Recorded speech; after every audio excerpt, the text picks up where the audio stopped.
အားလုံးပဲမင်္ဂလာပါ Adobe Village page မှာပြန်လဲကြိုဆိုပါရစေကျွန်တော်နာမည်ကတော့ page admin ရဲသူအောင်ဖြစ်ပါတယ်ဟုတ်ပြီအဲ့တော့ကျွန်တော်ဒီနေ့သင်ပေးဖို့အလဲကျတာကတော့ဒီ Adobe Premiere Pro ဆိုတဲ့ video editing software ဖြစ်ပါတယ်ကျွန်တော်အခုသုံးနေတဲ့ version ကတော့ Adobe Premiere Pro CC 2018 version မှာဖြစ်ပါတယ်တကယ်လို့လူကြီးမျိုးတို့တကယ်ကျွန်တော်ကကျွန်တော်လိုမျိုးဒါဒီ software ကိုပေါ့နော် install ပြုလုပ်ပြီးတော့လေ့လာခြင်းနဲ့သင်ယူခြင်းနဲ့ဆိုလို့ရှိရင်ကျွန်တော်ရဲ့ Adobe Village YouTube channel မှာဒီ software ကိုဘယ်လိုမျိုး install လုပ်ရလဲပြီးကျွန်တော်တို့ဒီ install လုပ်ရလဲဆိုတဲ့ video အောက်မှာပေါ့နော် description ဆိုတဲ့စာရေးထားတဲ့ description ထဲမှာကျွန်တော် download link ကိုအခမဲ့ချပေးထားပါတယ်အဲ့ download link ကို download လုပ်ပြီးတော့ကျွန်တော်ရဲ့ဒီ video install ဘယ်လိုလုပ်ရလဲဆိုတဲ့ video ကိုကြည့်ပြီးတော့တွားရောက်အခမဲ့ယူနိုင်ပါတယ်ဟုတ်ပြီအဲ့တော့ကျွန်တော်ဒီနေ့ဘာသင်ပေးမှလဲဆိုတော့ဘယ်ရောက်သွားလဲပေါ့နော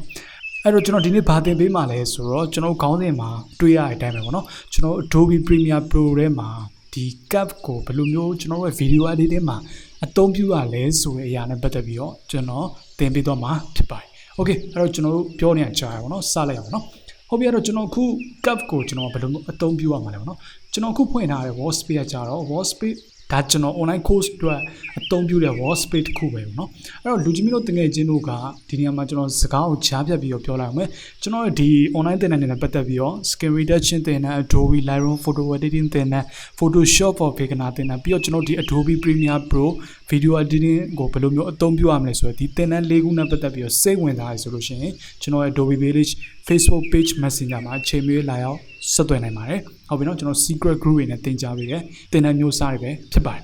Okay အဲ့တော့ကျွန်တော်တို့ဒီနေ့သင်ပေးမဲ့ cap ကိုကျွန်တော်ဘယ်လိုမျိုးအသုံးပြုရမလဲဆိုလို့ရှိရင်ကျွန်တော်ခုဖွင့်ထား wallspace ကနေပြီးတော့ဒီကျွန်တော်တို့ color layout တွေကိုကျွန်တော်တွားတယ်ဟုတ်ပြီနော်အဲ့လို color layout တွေတွားလိုက်လို့ရှိရင်ကျွန်တော်တို့ဒီ cap ကဘာမှရှိလဲဆိုလို့ရှိရင်ကျွန်တော် lumetric color ဒီ panel ထဲမှာရှိတယ်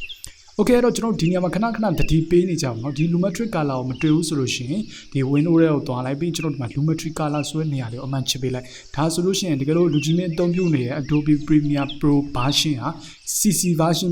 ဖြစ်တယ် CS version မဟုတ်ဘူးဆိုလို့ရှိရင် lumetric color ပေါ်တယ် CS version ဆိုလို့ရှိရင်တော့ကျွန်တော် lumetric color ပန်တွေကအခုလုံးကိုလည်းပေါ်မှာမဟုတ်ဘူးတွေ့လဲတွေ့ရမှာမဟုတ်ပါဘူးဟုတ်ပြီနော်အဲ့တော့ကျွန်တော်ရဲ့ cap ကဘယ်ထဲမှာရှိလဲဆိုလို့ရှိရင်ဒီ creative ကအောက်မှာရှိရဲ့ဒီ panel လေးထဲမှာဒီ tab လေးထဲမှာရှိဟုတ်ပြီနော်အဲ့တော့ဒီကောင်ကိုကျွန်တော်ဖွင့်လိုက်တယ်ဆိုလို့ရှိရင်ဒီ cap ပေါ်လာရပါတော့အဲ့လိုကျွန်တော်ပေါ်လာတဲ့အချိန်မှာသူ့ကိုကျွန်တော်တို့ကဒီ movie ကလေးလေးကိုအခုဆိုလို့ရှိရင်ဒါတစ်ခါတလေကြားလို့ရှိရင်နည်းနည်းရှုပ်ရှက်ခတ်နိုင်တယ်ပေါ့နော်ကျွန်တော်အသုံးပြုလို့မရဘူးလို့ထင်နိုင်တယ်အဲ့တော့တကယ်လို့လူကြီးမျိုးတို့တကယ်ကျွန်တော်အဲ့လိုဖြစ်နေဆိုလို့ရှိရင်ဘာမှစိတ်မပူနဲ့ကျွန်တော်က movie ကလေးလေးတွေကို select လုပ်ပေးလိုက်ပါဒါဆိုလို့ရှိရင်ကျွန်တော် cap တွေအခုလိုမျိုးအသုံးပြုလို့ရတော့ဖြစ်ပါတယ်ဟုတ်ပြီအဲ့တော့ cap ထဲမှာဘာရှိလဲပေါ့နော် cap ထဲမှာဘာရှိလဲဆိုလို့ရှိရင်ကျွန်တော်တို့ screen ကြီးနဲ့ပြပါတော့နော် cap ထဲမှာကျွန်တော်တို့ photo editing မှာသင်ပေးခဲ့တဲ့အတိုင်းပဲကျွန်တော်တို့ဒီ video editing က cap ထဲမှာလည်း shadow highlight midtone white point black point တွေဆိုပြီးတော့ point 5ခုရှိတယ်ဒါ cap ဆိုလို့ရှိရင်ဒီ point 5ခုနဲ့ပဲအလိုလိုတဲ့ photo editing မှာမဟုတ် video editing နဲ့ဒီတိုင်းဟုတ်ပြီအဲ့တော့ကျွန်တော်ဒီဘက်အောက်ဆုံးမှာရှိရဆိုလို့ရှိရင်ဘာရှိတော့ကျွန်တော် black point ရှိရဒီအပေါ်မှာဆိုလို့ရှိရင်ရောကျွန်တော် shadow point ရှိရဒီကောင်လေးကဘာတော့ကျွန်တော် mid tone ဖြစ်မယ်ဒီကောင်လေးကကြတော့ကျွန်တော်ဒီ highlight ဖြစ်မယ်ဒီကောင်လေးကကြတော့ကျွန်တော်ဒီ white လုံးဝ100ရာခိုင်နှုန်းအဖြူရောင် pixel တွေဖြစ်နေပါလိမ့်မယ်အဲ့တော့ကိုကတကယ်လို့ကိုရဲ့ movie ကလေးရဲ့ကျွန်တော်တို့ဒီ mid tone ကစားခြင်းနဲ့ဆိုလို့ရှိရင်ကျွန်တော်ဘာလုပ်မလဲကျွန်တော်ဒီနေရာလေးကို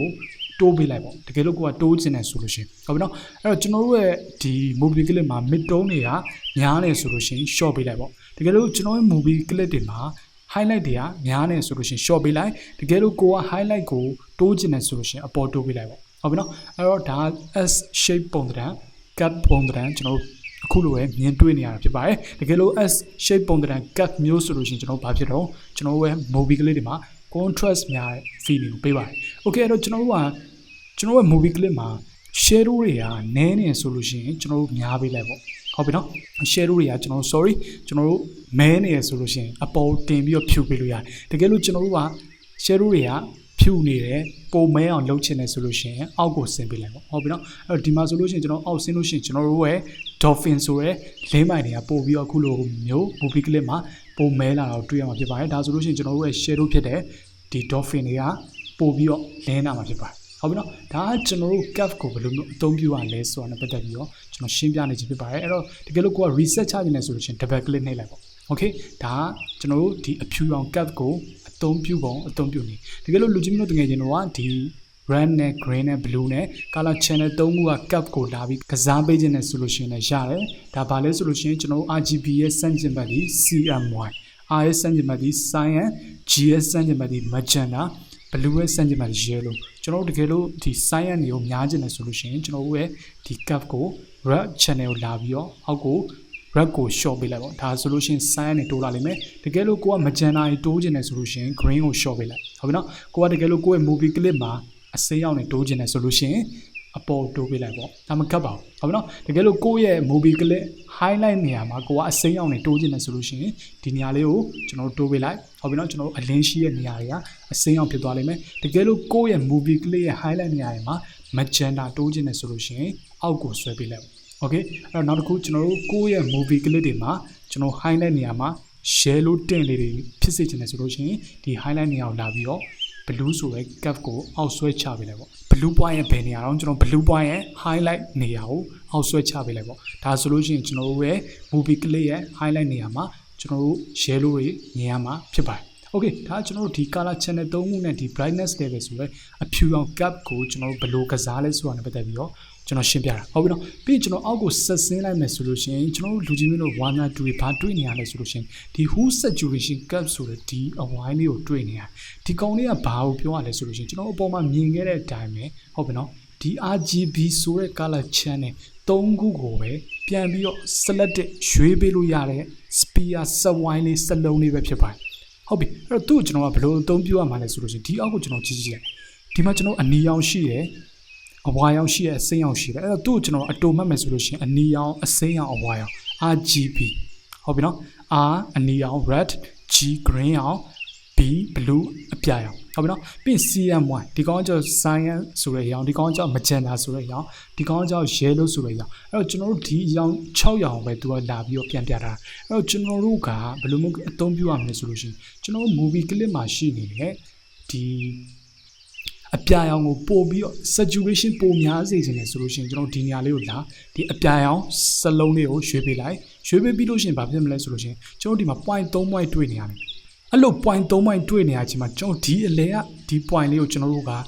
ဒီဘက်အပြင်ဆုံးဒီစက်ဝိုင်းရဲ့အနားသားနဲ့ထိပြီးတော့ပို့ပြီးတော့အယောင်ဆိုတဲ့ပုံစံမျိုးအနေနဲ့အသုံးပြုခြင်းနဲ့အခြေအနေမှာလာပြီးအသုံးပြုတယ်အဲ့တော့အခုလူကြီးမျိုးတို့တကယ်ကျွန်တော်မြင်ရမယ်ဆိုရင်ကျွန်တော်ဒီ point လေးကိုကစားရခြင်းမှာကျွန်တော်ဒီ movie clip လေးကိုကြည့်ပြီးပါနော်ဟုတ်ပြီကျွန်တော်ဒီ movie clip လေးကိုကြည့်နေချိန်မှာသူ့ရဲ့ဒီ dolphin ရဲ့အနောက်ကကျွန်တော်တို့ရဲ့အပြာရောင်လေးပို့ပြီးတော့ saturated ဖြစ်သွားမှာကိုတွေ့ရမယ်ပြီးရင်ကျွန်တော်နောက်ထပ်ပို့ပြီးတော့ point နဲ့အများကြီးနဲ့ control လုပ်ချင်တယ်ဆိုလို့ရှိရင်လည်းကျွန်တော်တို့ဒ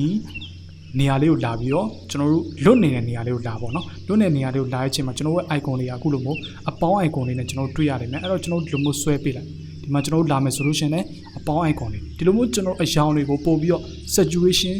အယောင်တယောင်ချင်းစီကိုပဲ saturation selected လုပ်ပြီးတော့ပေါ့နော်ရွေးချယ်ပြီးတော့ saturation လုပ်ချင်တဲ့အခြေအနေမှာကျွန်တော်ဒီစက်လုံးလေးကိုစက်ဝိုင်းလေးကိုကျွန်တော်အသုံးပြုပါတယ်အဲ့တော့စက်လုံးလားစက်ဝိုင်းလားကျွန်တော်လည်းမသိဘူးပေါ့နော်ထားလိုက်တော့ okay အဲ့တော့ကျွန်တော်တို့ဒါကတော့ cap ကိုဘယ်လိုမျိုးအသုံးပြုရမလဲဆိုပြီးတော့ကျွန်တော်ရှင်းပြပေးတယ် tutorial video လေးပဲဖြစ်ပါတယ်အဲ့တော့ကျွန်တော်ဒီနေရာမှာနောက်တစ်ခုပြောချင်တာရှိခဲ့ပါတော့ဒီပုံမှာတွေ့နေတာ HDR range ဆိုတဲ့ slider ဘာကြီးကကျွန်တော်ဖြူနေကျွန်တော်အသုံးပြုလို့မရဘူးလားဆိုရတယ်သူကျွန်တော်တို့ဗမာသွားပြီးတော့အသုံးပြုရလဲဆိုလို့ရှိရင်ကျွန်တော်တို့ဒီ effect control ထဲမှာသွားပြီးအသုံးပြုရတယ်အဲ့တော့ effect control တွေကိုကျွန်တော်တို့ကတကယ်လို့လာမယ်ဆိုလို့ရှိရင်ကျွန်တော်တို့အသုံးပြုခြင်းနဲ့ movie clip ကိုရွေးထားပေးဖို့တော့လိုတော့เนาะအဲ့တော့ကျွန်တော်ဒီမှာဆိုလို့ရှိရင်ဒီကောင်လေးကို select ထောက်ပေးလိုက်ထောက်ပေးပြီးလို့ရှိရင်ကျွန်တော် effect control လာတယ်တကယ်လို့ effect control မှာမတွေ့ဘူးဆိုလို့ရှိရင် window တွေကိုလာဒီမှာကျွန်တော် effect control အမှန်ချပေးထားလိုက်ဒါဆိုလို့ရှိရင်တွေ့ရနိုင်မယ်ပြီးရင်ကျွန်တော် effect control တွေကိုလာပြီးတော့ကျွန်တော်တို့ရဲ့ဒီ lumetri color ကိုအသုံးပြုထားရဲဆိုတဲ့အတွက်ကြောင့်မလို့ lumetri color ရဲ့မှာဒီ high dynamic range ဆိုတဲ့ဒီ box လေးကိုကျွန်တော်အမှန်ချစ်ပေးလိုက်ပါဒါဆိုလို့ရှိရင်ကျွန်တော်တို့ဒီ HDR ဆိုတဲ့ range slider ပါကိုအသုံးပြုလို့ရတော့ဖြစ်ပါတယ်အဲ့တော့ဒီကောင်ဘယ်ချိန်မှာအသုံးပြုခြင်းလဲဆိုလို့ရှိရင်ကျွန်တော်တို့ရဲ့ movie clip ကို HDR high dynamic range များခြင်းတဲ့အခြေအနေမှာကျွန်တော်တို့အသုံးပြုပါတယ်တကယ်လို့ကျွန်တော်တို့ကဒီနေရာမှာတစ်ခုတတိထားမှာကျတော့ HDR range လေးကိုကျွန်တော်တို့ကဒီမှာ slider bar နဲ့ကစားလို့ရပါတော့ဒီလိုမျိုးကျွန်တော်ကစားလို့ရတဲ့အချိန်မှာကျွန်တော်ရဲ့ creative ကမဲသွားမှာအသုံးပြုလို့ရတော့မှာမဟုတ်ပါဘူး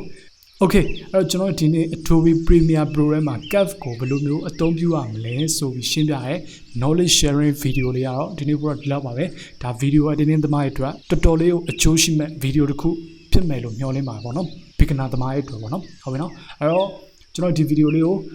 ကြိုက်တဲ့နောက်ထပ်ဒီလို tutorial video မျိုးတွေနဲ့လည်းသင်ယူခြင်းနဲ့ဆိုလို့ရှိရင် like and share လေးလုပ်ပေးသွားပါကျွန်တော်ကျေးဇူးတင်ပါတယ်နောက်ပြီးသိချင်တဲ့အကြောင်းအရာတွေနဲ့ပတ်သက်ပြီးတော့၎င်းကျွန်တော်ရှင်းပြတာကိုနားမလည်ဘူးဖြစ်ခဲ့လင်တော့၎င်းပေါ့နော်ဒီကျွန်တော်ရဲ့ video အောက်မှာ comment မှတ်သွားပေးလို့ရပါတယ်Okay အဲ့တော့ကျွန်တော်နောက်ထပ်ဗီဒီယိုတွေမှာပြန်တွေ့ကြအောင်ဒါနဲ့ကျွန်တော်စကားမဆက်ပါနော်ကျွန်တော် Adobe Village YouTube channel လေးကိုလည်း subscribe note လုပ်ထားပေးပါဒီ software ကိုမရှိသေးဘူးဆိုလို့ရှိရင်လည်း install သွားလုပ်လိုက်ပါ Okay အဲ့တော့နောက်ထပ်ဗီဒီယိုတွေမှာကျွန်တော်ဆက်တွေ့ကြအောင်အားလုံးပဲဗီဒီယိုအတင်းသမားတွေကျွန်တော်ဝါနာတူတွေပေါ့နော် Adobe ကိုစိတ်ဝင်စားတဲ့သူတွေဒီ Adobe Premiere Pro ရဲ့မှာဒီ curve ကိုအသုံးပြုပြီးတော့ကိုယ့်ရဲ့ video editing မှာ creative sense effect တွေကိုဖန်တီးနိုင်ပါစေလို့ဆုတောင်းပေးနေတယ်အားလုံးပဲgood luck အဆင်ပြေပါစေ see you ပါ